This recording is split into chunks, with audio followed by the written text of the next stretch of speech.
Today we will finish up our study of music from Old and New Testament times all the way through the Renaissance. And we'll have our exam on this unit the next time we meet. So there on the last slide, there is a review for the exam. So here we go. On page 104, you'll read a little bit about Giovanni Palestrina, who was a composer between 1525 and 1594. Palestrina was born near Rome and died in Rome, Italy. He devoted himself to the music of the Roman Catholic Church as a composer, choir director, and organist, and he served in a number of Catholic churches in Rome, including St. Peter's Basilica. This here is a picture of St. Peter's Basilica with St. Peter's Square. There is actually a circle. They call it St. Peter's Square. And the Basilica is the domed church there, kind of a cathedral.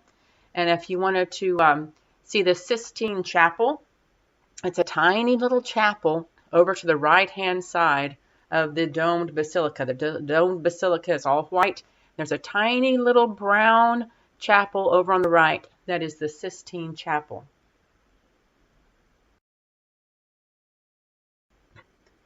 Here's a picture of the inside of the Sistine Chapel, which is at the Vatican in Rome, which is there as part of St. Peter's Basilica. And it was painted entirely by Michelangelo.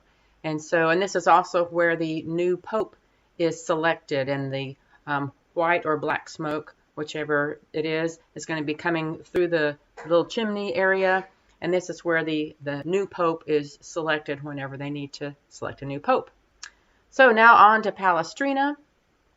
He composed 105 masses, 68 offertories, 140 madrigals, remember those are secular pieces, over 300 motets, and motets are church pieces, 72 hymns, 35 magnificats, which are in honor of Mary, the mother of Jesus, 11 litanies, and 5 sets of lamentations, which are songs of sorrow. While he had a successful musical career, his family was kind of a disaster in that his brother, his wife, and 2 of his sons died during the plague.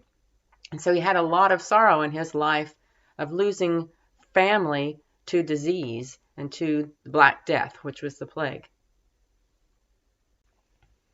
And he died at the age of 69 from a lung disease. And so he lived a fairly long life for the time era in which he lived. And again, very successful as a musician. On page 104, you will read about the Council of Trent. So not only did the Council of Trent decide which books of the Bible would be canonized and included in our current Bible, they also made a lot of decisions about church music. I think it's quite interesting to read. They were deliberating about the church music, and it says, "We have introduced an artificial and theatrical music into the church, a bawling and agitation of various voices, such as I believe have never been heard in the theaters of Greeks and Romans. Amorous and lascivious melodies are heard, such as elsewhere accompany only the dances of courtesans and clowns." At the council session, church music was attacked because it had used secular tunes, noisy instruments, and theatrical singing. Some complained that complex polyphony had made it impossible to understand the sacred texts, and they wanted only monophonic music, Gregorian chant, for the Mass. The council finally decreed that church music should be composed not to give empty pleasure to the ear, but to inspire religious contemplation. And as a church musician throughout my entire life, these are complaints that are still heard today. Oh, there should not be drums in the service. There should not be electric guitars in the service. We shouldn't use microphones, and there shouldn't be any swaying or movement because it takes away from the worship experience. They shouldn't wear jeans, or they shouldn't wear this, that, or the other. And so it's funny that history repeats itself. And what they were discussing and talking about in the Council of Trent, you still hear in business meetings and in music committee meetings today in the church. So, what the Council of Trent decided. They complained that polyphony muddled the sacred text, where you had multiple melodies stacking on top of each other, and the words were running over each other. They said you can't understand the sacred text. And so they wanted it to be more homophonic music. Everyone singing the same text at the same time. They complained that church music had become too theatrical. And again, I wrote down that sounds like today. It's just too much of a theater. We need it to be a worship service and not a theater. And that is what they were talking about in the Council of Trent as well, hundreds of years ago. They complained that church music used too many secular tunes. One of the reasons they used secular tunes is they wanted the congregation to sing along. They knew the congregation knew the melodies that they had heard in bars or in the countryside, and they felt like if they put religious texts to the tunes that they already knew, they might sing along. So, therefore, they used these secular tunes. The Council of Trent said no more of this. And they decreed that church music was not to give empty pleasure to the ear, but to inspire religious contemplation. And this was a decree sent down to composers to follow. So Palestrina wanted to keep the Council of Trent happy, and so he wrote a Kyrie. Well, actually, he wrote a lot of his music, but the one we're going to listen to is a Kyrie from the Pope Marcellus Mass, and reflects the Council of Trent's desire for a clear projection of the sacred text. And again, the words are not difficult. It's just, Lord have mercy, Christ have mercy, Lord have mercy. But when you listen to the piece, you will notice that while it is still polyphonic, the words are lined up together much more so than they have been in the past. So listen to the YouTube and click on the YouTube link so that you can listen to this piece. All right, let's move on to secular music during the Renaissance. You'll begin reading about secular music in the Renaissance on page 107. The madrigal is a piece for several solo voices set to a short poem, and it's usually about love. It is sung by the cultivated aristocrats, in other words, the wealthy people who have taken music lessons and they are cultured and cultivated. And these were written during the time of William Shakespeare and Queen Elizabeth I. Thomas Weelkes was born around 1575 and died in 1623. And he was a primary composer of the madrigal, but he was also a church musician. And he's kind of the first of a long line of many bad boy composers. And so you'll see that he kind of has a bit of a reputation, even though he's known as a fantastic musician, and the church enjoys his music, and the secular population enjoys his music. But he has some drinking problems and has problems being responsible, and that kind of becomes a trend for a lot of singer-songwriters even until today. Thomas Weelkes became an organist at Winchester College at the age of 22. That's pretty young to become an organist at a major college like Winchester. And then at age 26, he earned his bachelor's degree in music from Oxford, which was a very prestigious university. And then upon graduation, he secured a position at Chichester Cathedral. And these are pictures here on the right of both the outside and the inside of Chichester Cathedral. But as I stated before, he had some difficulties, had that bad boy reputation. He was reported to the bishop for being noted and famed for a common drunkard and a notorious swearer and blasphemer. And so he had a reputation of not being the finest example of humanity in his personal life. Weelkes had a pretty steady job. At age 26 until his death at age 47, he was organist and choir director at Chichester Cathedral in England. And he wrote mostly madrigals, which were secular music, and he wrote music for the Anglican church service. But he often was in trouble with the church leaders for poor behavior and drinking too much. And he was very talented, so he kept getting his job back. But he would get fired and later rehired because his compositions were so popular. So he would miss work, he would be drunk, he would be swearing, and they would fire him. And then they realized his music is so great, we'll hire him back. We can overlook it. And so it's kind of this love-hate relationship with his cathedral where he worked. And he died and was buried in London, a town that he frequently went to visit friends and miss work. So he would go visit his friends in London, be gone for a couple of weeks, living up the high life in London, and then stumble back to work. And his music was so great, they would keep him on. But he did die in London while visiting some of his friends, and he was buried in London. As you can imagine, Wilkes probably had a great sense of humor as well, as you can see in his music, especially in As Vestas Was Descending. And there's a great demonstration of text painting. Now, this piece was written in honor of Queen Elizabeth I. But as you see on the listening guide, the text says, As Vestas was from Latmos hill descending, and the music has a descending scale. The music is going downward.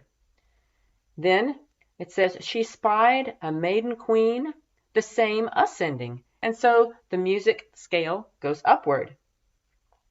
Attended on by all the shepherds swain. And so you hear this rapid music going down. To whom Diana's darling came running down amain. So here's these rapid figures descending, going down. Da, da, da, da, da, da, da, all right. And then you hear, it says, first 2 by 2. And you hear 2 voices singing. Then 3 by 3 together. And you hear 3 voices singing together. And then you hear together, and you have all the voices going together. And then leaving your goddess all alone. And you have this solo voice again, just one person singing. Hasten thither, and mingling with the shepherds of her train, with mirthful tunes her presence entertain. Then sang the shepherd and nymphs of Diana, Long live fair Ariana. And there's a brief, joyful phrase imitating among voices and long notes in the bass.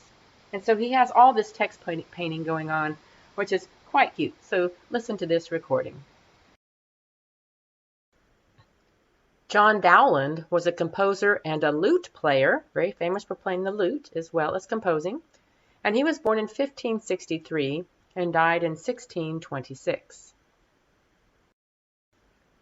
This is a picture of the lute that John Dowland played the lute. And so this is a picture of a lute. It's a plucked string instrument with a body shaped like a half pear. And it was the most popular instrument in the Renaissance home. So, John Dowland played the lute. He was an English composer, lute player, and singer. He was born and died in the London area. And not much is known about his life, except that he worked for a number of royal families, often losing his post because of excessive absence. Again, he would miss work a lot, and most of his music is very melancholy, very sad sounding. So he may have suffered from depression, and that may have been a reason why he missed a lot of work. And again, a lot of his music is very melancholy and sad sounding, as you will see in this next piece. A comparison of this piece by John Dowland, called Flow My Tears, would be like a blues piece of today. So blues pieces are talking about, she done me wrong, I'm so sad, my dog died, and my truck blew up, or whatever it is. So it's kind of the old-fashioned version of a blues song. And as a Renaissance song, this Flow My Tears is a Renaissance song of sorrow sung and played on the lute, and was composed around 1600.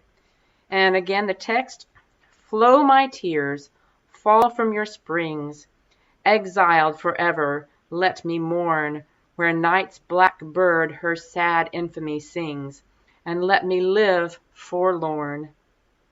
down, vain lights, shine you no more. No nights are dark enough for those that in despair their lost fortunes deplore. Light doth but shame disclose. Never may my woes be relieved, since pity has fled, and tears, and sighs, and groans my weary days of all joys have deprived. From the highest spire of contentment my fortune is thrown, and grief and fear and pain for my deserts are my hope, since hope is gone. Hark you, shadows that in darkness dwell, learn to condemn light. Happy, happy they that in hell feel not the world's despite. Hark you, shadows that in darkness dwell, learn to condemn light. Happy, happy they that in hell feel not the world's despite. And so the form is AABBCC. And again, you'll hear the music, you'll hear the sighing sound in the music. Click on the YouTube link to hear this song. Instrumental music was largely adapted from vocal music. So they would take the voice parts and then they would just play them on an instrument. A soloist would play the harpsichord, the organ, or the lute, because those instruments could play multiple notes at the same time. Much instrumental music was intended for dancing, and trumpets and shawms were considered outdoor instruments. And here's a picture of a shawm over on the right, kind of like an oboe of today, has a double reed, and it's a long, straight wooden instrument. Lutes, strings, and recorders were considered indoor instruments because they were softer. Again, trumpets and shawms are louder, so they're an outdoor instrument. Lutes, strings, and recorders were softer, so they were an indoor instrument. Composers did not specify the instruments they wanted. So if you played a bass clef instrument, you would play the lower part. If you played a treble clef instrument, you would play the higher part. Just choose who wants to play what, and maybe the louder instrument of the set or the ensemble would play the melody. Large courts would employ up to 30 musicians. They needed instrumentalists to play for their parties. They needed instrumentalists to play during their worship services that they would have in their castles and palaces. And so instrumentalists were finding more work during the Renaissance than ever before. Let's listen to an example of some instrumental music that was written during the Renaissance. This one is written by Pierre Carabel, and he was born in 1576 and died in 1611. He was a French violinist and composer who spent most of his life in Paris. This is a Passamezzo and Galliard, which is a Renaissance dance song. And you look at the listening guide.